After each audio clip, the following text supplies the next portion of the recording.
তুমি পর্যন্ত ফাইসিতে অনেক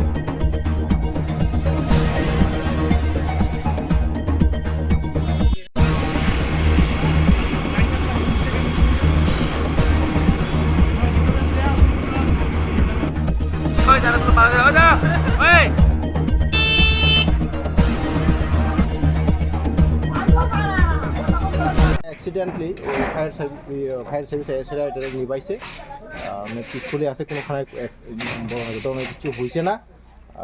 ফায়ার খুব সম্ভবত তারা মনে করছে সাইলেন্সার হিট হয়ে গেছে গাড়ির সাইলেন্সারের হিটের থেকে মনের মধ্যে লাগবে, এরপরে ফায়ার সার্ভিস আহতে এটা কিরকম ক্ষতি টতি হয়েছে? না না কোনো ক্ষতি হয়েছে না, বনে কিছু পড়ে গেছে ওতে। তো জায়গাটা তো স্যার ঘনবসতি এলাকা, গণবসতি, ঠিক আছে। তো আরো বড় কিছু হইতে পারতো না? যদি সময় মতো না আইতো ফায়ার সার্ভিস গেলে কোনো কিছু হইতে পারতো, যে সময় মতো ফায়ার সার্ভিস আগুনে পিসফুলি। জায়গাটার নাম এই মাস্টারপাড়া।